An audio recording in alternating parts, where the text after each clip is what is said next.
Zgodovina ekoloških akcij v Potapljaškem društvu Maribor seže v leto 1994, ko smo v okviru športnega vikenda Maribora v februarju se prvič potopili v Dravo, simbolično jo očistili in je prišla tako ideja in smo jeseni že leta 1994 organizirali drugo, torej ekološko akcijo in tako pol dalje do sedanjega 19. Ne?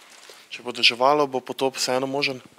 Potop bo možen, ampak spremljevalne dejavnosti verjetno ne bodo možne, torej te delavnice, z katerih namenjajo zaveščanje mladih o nekem ekološkem obnašanju do reke, sigurno odpadejo. Je pa res, da pač je težje malo delati zaradi tega, ker so tudi tisti pomočniki, ki so na obali, kateri te kosovne odpade sprejemajo na obalo in jih odnašajo na dogovorjeno mesto, mokri, težje manipulacija z predmeti in tako dalje, tako da bo malo več nevšečnosti, ampak potop bo v vsakem primeru izvedenja. Iz Maribora in torej iz našega kluba in drugih, bom rekel, klubov v Mariboru pričakujemo približno 15, mogoče kakšen več ali manj potapljačev, tako da toliko jih bo šlo v vsakem vremenu v vodo. Je pa seveda od vremena odvisna udeležba teh, ki pridejo iz drugih krajev, kateri se pač odločajo, bom rekel, zjutraj, skoraj da, za to, da se nekam odpravijo. V primeru lepega vremena pričakujemo do 30 recimo potapljačev, kar je že kar lepo število.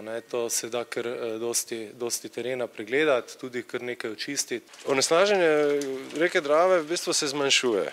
Po osamosvojitvi v bistvu in po propadu nekih industrij in namestitvi nekih določenih čistilnih naprav se v bistvu ta kemična analiza ali struktura bistveno izboljšuje. Kosovnih odpadkov pa hvala Bogu, to pa smo mi na delu, tako da jih je vedno manj. Drava je za potapljanje najbolj primerna v zimskih mesecih, nekje od decembra do konec marca, ko je pretočnost vode manjša, voda je hladnejša in je se zaradi tega zbistri, vidljivost je mnogo boljša, zaradi tega smo letos od januarja dalje opravili prek 30 zdaj že potopov organiziranih, v katerih je sodelovalo med 6 in 10 potapljačev, torej je bilo opravljenih okoli 200 do še kaj več potopov oziroma ur potapljaških z namenom iskanja kosovnih odpadov, določanja mest, kjer se jih največ nahaja in tudi na nek način, bom rekel, teh koles ali pa stvari, ki so noter,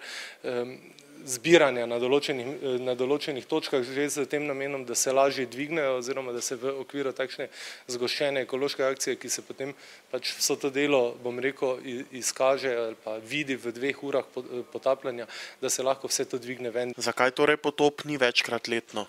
Zaradi organizacijskih težav društva se srečujemo z finančnimi težavami, z vsemi možnimi, čisto tako. In to je kar velik podvig organizacijski, da pripraviš vse na to v pogon daš. Kakšne predmete pa potapljači najpogosteje potegnejo iz Drave? To so v glavnem kolesa, kakšen moped se najde vmes, nakupovalni vozički. Lansko leto smo torej v okviru ekološke akcije dvignili en manjši poltovornjakec in eno katerco po domače, torej Renault 4, predlani pa tudi en avto. To so bili taki največji, sicer pa se nabere vsako leto teh raznih koles, bele tehnike, vozičkov, televizorjev, kakšnih preprog in podobnega se vsako leto nabere za kakšen večji keson.